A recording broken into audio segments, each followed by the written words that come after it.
Bonjour à tous, bonjour à toutes. C'est Noël, c'est la veille de Noël en ce moment. Et pour fêter ça, j'ai décidé de faire quelque chose qui n'a rien à voir avec Noël, mais qui vous fera plaisir quand même, à savoir continuer la formation DaVinci Resolve. Voilà, donc je prie encore une fois d'excuser mon retard. Je suis maintenant durablement réinstallé à Bruxelles, dans mon studio, et plus chez mes parents. Vous comprendrez que c'est quand même plus agréable pour faire des tutos de bonne qualité.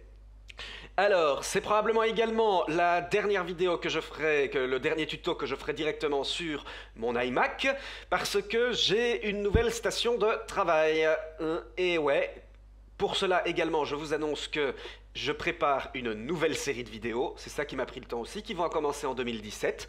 Cette nouvelle série de vidéos va se consacrer justement également aux stations de travail et à tout ce qui touche à la vidéo. Bref. Pour continuer notre formation Resolve, un petit tutoriel rapide pour continuer dans nos chambres primaires. Je vous rappelle que nous sommes toujours ici dans nos chambres primaires. Je reprends d'ailleurs le teaser de Lovely Day, puisque je vous ai invité à son avant-première qui se déroule, je vous rappelle, le samedi 16 janvier. Je vous y invite d'ailleurs à me rejoindre là-bas si vous désirez me rencontrer IRL et si vous désirez voir une de mes créations, enfin une de mes créations partielles, parce que je ne suis pas le seul étalonneur sur ce projet, disons-le tout de suite. Alors, on va voir une deuxième option, une deuxième façon de présenter les roues primaires, qui sont les barres primaires. Voilà, alors, très facile, en fait, c'est exactement le même outil. Ce n'est pas log, c'est les color wheels. Donc ce ne sont pas celles-ci, ce sont bien celles-ci, mais présentées d'une autre façon. Je crois que vous avez tout de suite compris la façon dont elles sont présentées. C'est très simple. Un pour le signal de luminance, un pour le rouge, un pour le vert, un pour le bleu, et on gère ici chaque couleur indépendamment dans chaque barre. Alors, vous allez peut-être maintenant vous poser la question, mais quel est le meilleur à utiliser? Les roues ou les barres? Très honnêtement, certains étalonneurs ne se servent que des barres. De mon côté, je me sers des deux parce que je trouve qu'en tout cas, visuellement, les roues sont plus précises. Enfin, pas plus précises, mais plus explicites. Visuellement, on se repère plus facilement, je trouve, à quel niveau on se trouve dans la roue chromatique. L'avantage, en revanche, j'utilise également beaucoup les barres primaires parce que vous allez voir qu'en fait, l'avantage vraiment énorme de cet outil, c'est que la luminance, ici, il y a un outil de luminance qui est séparé de la chrominance, ce qui n'est pas le cas en fait dans vos color wheels. Vous voyez ici, si je joue sur la luminance, regardez, je vais monter ici la luminance, vous allez voir ici que, voilà, tout est monté. On ne peut pas gérer la luminance indépendamment de la chrominance. Ça, c'est un énorme avantage. Pourquoi? Je vais vous montrer l'utilisation qu'on peut faire de ce genre d'outil. Dans un premier temps, disons-le, vous avez également ici une très bonne approche, enfin une très bonne visualisation, présentée d'une autre façon, de la synthèse additive et soustractive que je vous ai expliqué, souvenez-vous, dans mon initiation à l'étalonnage. Donc, le gain, les hautes lumières, le gamma, les lumières intermédiaires, et les lifts, les basses lumières. Si par exemple je monte le rouge, on voit donc, c'est explicite, que le rouge est bel et bien dominant dans notre image, on le voit sur nos barres. Si par contre maintenant je diminue le rouge, vous vous souvenez ce que ça fait là, si j'enlève du rouge? J'obtiens du cyan. Eh bien regardez, on le voit tout de suite ici. Du cyan, c'est quoi? C'est du vert et du bleu. On voit tout de suite que le vert et le bleu sont dominants par rapport au rouge. Très explicite. Alors, comme je vous le disais, surtout l'énorme avantage de cet outil, c'est ceci. Regardez, si on bouge en fait, si on bouge toute la luminance, on touche à toutes nos couleurs, à toutes nos zones couleurs et à notre luminance de façon uniforme. Vous voyez, ici plutôt, je vais plutôt la baisser, voilà, et je vais remonter un peu les noirs. Voilà, ouais non, c'est pas très joli, on va les baisser encore les noirs. Alors maintenant, une question justement qui est importante et qui permet justement de bien illustrer la différence, le lien entre la luminosité et la saturation. Quelle est la différence si je fais ceci et si je fais ça? Regardez, est-ce que vous voyez la différence? Ah, c'est pas la même chose, hein? Vous êtes d'accord, regardez.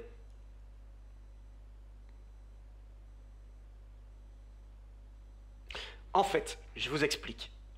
Ici, vous avez une barre qui vous permet de gérer uniformément tout votre signal de luminance. Si par exemple, ce que je vais faire ici, regardez, je vais baisser, je vais tout mettre en fait ici à 0. Regardez maintenant.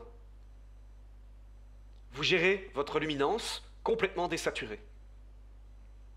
Souvenez-vous, ça illustre très bien ce que je vous avais expliqué. La luminance peut exister sans la chrominance à mettre entre guillemets, puisque, comme je vous l'ai expliqué, il n'y a pas vraiment de chrominance. C'est juste qu'ici, les rayons sont tous de façon uniforme répartis dans l'image. Alors qu'ici, en fait, si maintenant je baisse toute ma luminance, il n'y a plus rien. Pourquoi? La chrominance ne peut pas exister sans la luminance. Regardez, je vais remonter le tout, et cette fois-ci, ce que je vais faire, je vais baisser toute ma luminance. Vous voyez? On ne voit plus rien. Alors oui, on voit encore certaines choses. Pourquoi? Parce que je n'ai pas désactivé mes lumières intermédiaires et mes basses lumières. Mais vous voyez, on ne voit plus rien. La chrominance n'existe pas sans la luminance. La luminance, elle, peut exister sans la chrominance. Encore une fois, c'est à nuancer. Alors, quelle est la force de cet outil? C'est que ici, comme vous pouvez gérer votre luminance indépendamment de votre chrominance, vous pouvez jouer sur les valeurs de saturation. Regardez, par exemple, je vais réinitialiser. Je vais réinitialiser le tout d'ailleurs. En fait, ouais, je vais carrément faire hop, ainsi. Voilà, on revient à notre image d'origine. En fait, ce que je voudrais conserver la même luminance, mais je voudrais très légèrement désaturer. Légèrement désaturé pour obtenir en fait exactement le même niveau de luminance. Comment est-ce qu'on fait? Regardez, je monte la luminance.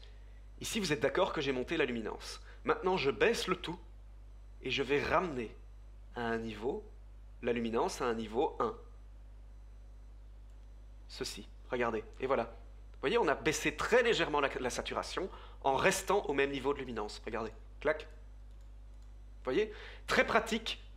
Si vous voulez jouer, et en plus, ça se fait de nouveau sur le gain, le gamma ou le lift, ça ne se fait pas sur toute l'image. Donc très pratique si vous voulez jouer avec vos niveaux de chrominance. Regardez, on peut faire l'inverse.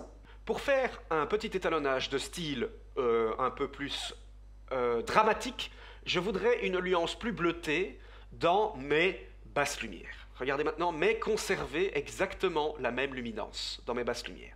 Regardez, alors maintenant, donc, ce que je vais faire, là c'est un peu trop, mais on va légèrement encore nuancer. Voilà, là vous avez typiquement un effet plus dramatique en fait. Vous voyez, là voilà, vous avez une ambiance un peu plus froide, mais qui ne vient pas trahir le reste des couleurs, le reste de la luminance. Si par exemple, j'ai envie de sauver, c'est très souvent ce qu'on fait en étalonnage, je vous illustrerai ça dans une de mes prochaines vidéos des nouvelles séries, c'est qu'on veut protéger par exemple la couleur de peau. On peut voir ici, vous vous souvenez, on identifie, la couleur de peau se situe à l'intermédiaire entre les basses lumières et les moyennes lumières. Dans les moyennes lumières, je vais monter, je vais donc monter légèrement ma saturation entre le vert et le rouge. Souvenez-vous, le rouge est à l'intermédiaire entre le jaune et le rouge. Donc, c'est une nuance de saturation un peu plus élevée dans les rouges-verts, à savoir plus de rouge que de vert. Donc, on va monter légèrement le rouge.